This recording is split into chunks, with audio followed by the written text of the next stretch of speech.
is believed to be a large, hidden kingdom inside the Earth, not in the hot, liquid core that science talks about. In most versions of the story, Agharta is a very advanced and peaceful civilization. It is completely separate from the people who live on the surface. It has crystal cities, glowing energy, and people who live in peace with nature and spiritual forces. For those who believe in it, even as a symbol or idea, Agharta is more than just a hidden world underground. It's a place untouched by war, greed, or ego. In this society, knowledge guides life. The idea of Agharta in the West started with a French writer named Alexandre Saint-Yves d'Alvedre. He lived in the late 1800s and was very interested in secret knowledge, politics, and spiritual ideas. Also, he thought there was a deeper meaning behind how the world works. And in 1886, he wrote a book called Mission of India in Europe. In that book, he introduced the idea of Agharta to the Western world.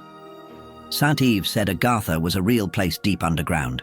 A long time ago, wise and ancient people went there to hide. This happened during a dark period in history, which in Hindu tradition is called the Kali Yuga. According to him, Agharta wasn't destroyed. It just stayed hidden, waiting for the right time to come back. He said Agharta was a huge city with millions of people. It was ruled by a leader who had both spiritual wisdom and total power. The whole society followed a system called synarchy. That means everything, religion, science, and politics, worked together in harmony. For Saint-Yves, this was better than the chaos he saw in modern governments. What made Saint-Yves' claim even more unusual was how he said he learned about Agharta.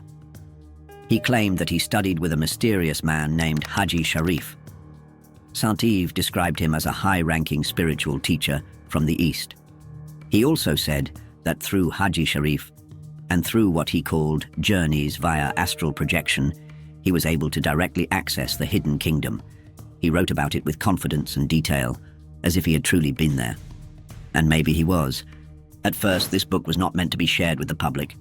Saint-Yves supposedly destroyed all copies except for a few. Some believe he did this because he feared he had revealed too much, but one of those copies survived.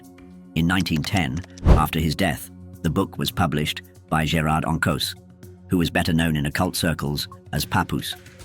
From that point on, the myth of Agharta began to grow.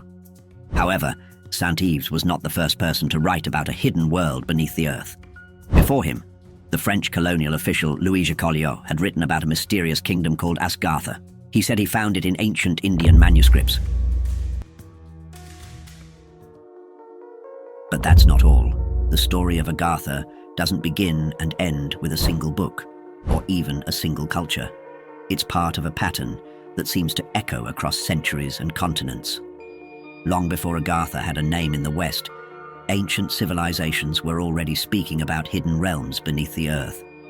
They were describing them in ways strikingly similar to one another, even though these cultures supposedly had no contact. Let's start in the East.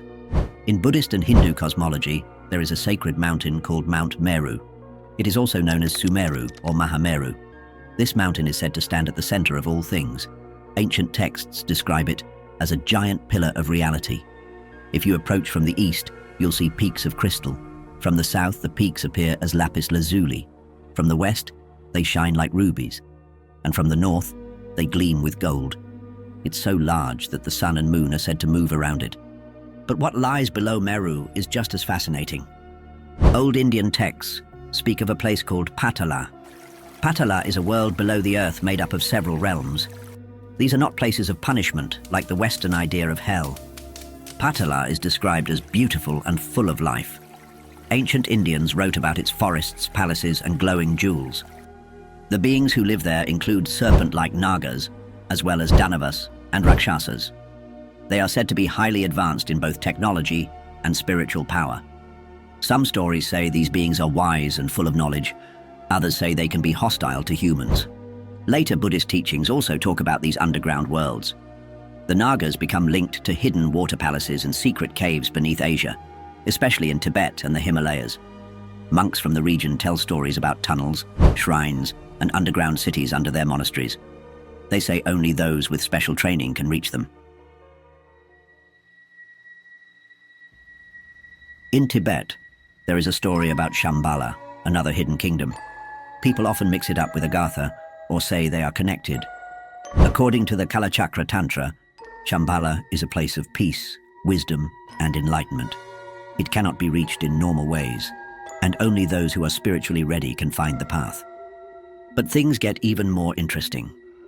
In some esoteric traditions, Shambhala and Agharta are seen as twin realms. One is linked to divine order, the other is linked to raw power. Some call them the right hand and the left hand. Others say that Shambhala exists on a higher, spiritual level, while Agharta is more physical.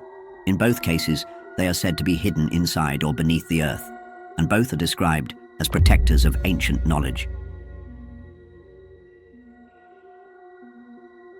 Now let's cross oceans and deserts and head into the highlands of North America. Among the Hopi people of Arizona, there are old legends about a time when the surface of the earth was destroyed twice, first by fire and then by ice. During these disasters, the Hopi say they were helped by celestial beings. These beings led them to the ant people, who took them into large underground chambers where they could survive. These ant people, called the Anu Sinom, taught the Hopi how to store food, how to grow crops in the dark, and how to live in harmony with nature. The Hopi also say that ants have narrow waist today because they shared so much of their own food with the Hopi during those hard times.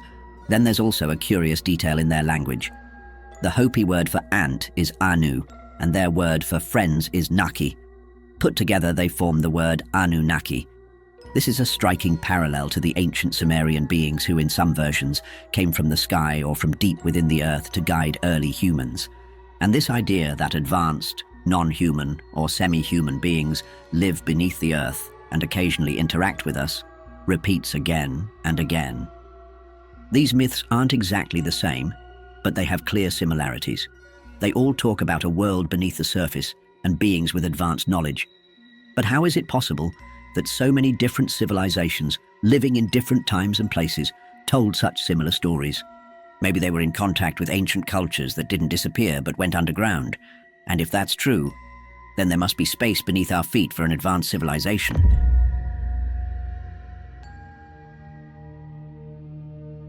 And that brings us to the Hollow Earth theory. Some of the first ideas that the Earth might not be solid go back to the 1600s. At that time, scientists and philosophers were trying to explain strange things, like the Earth's magnetic field. One of the first to suggest a hollow Earth was Edmund Halley. He was the English astronomer known for Halley's Comet. In 1692, Halley said the Earth might be made of several layers like spheres inside each other. He believed these layers spun at different speeds, and he meant it seriously. He even thought there could be air between them, maybe even life. He also said light might come from deep inside the Earth. In the early 1800s, an American named John Cleves Sims Jr. went even further. He believed the Earth was hollow and had huge openings at the North and South poles. He said these were doors to the inner world. He believed people could actually travel inside the Earth. Because of that, he spent years trying to raise money for an expedition. But unfortunately for him, he found nothing. Later, in the early 20th century, Marshall Gardner built on this theory and introduced an even more elaborate vision. He claimed that the planet was entirely hollow and contained a central sun, a smaller glowing sphere suspended in the middle of the Earth. According to Gardner, this inner sun provided warmth and light for a lush inner ecosystem. He said there was a whole ecosystem down there, with plants, animals, and maybe even people, and in that world everything was different. Gravity inside the Earth doesn't work the same as it does on the surface. Some theories say that as you move into the inner shell, gravity changes direction. Instead of pulling you straight down, it starts pulling you toward the inside wall of the Earth. So there's no longer one clear down. Directions start to lose meaning. Movement feels lighter and easier. Some people also believe that time flows differently in this inner world. According to those who go inside, 1 minute there can feel like an hour on the surface. Clocks stop working normally. Time seems to stretch or shrink depending on where you are. The closer you get to the inner sun, the more it feels like time is bending. In this version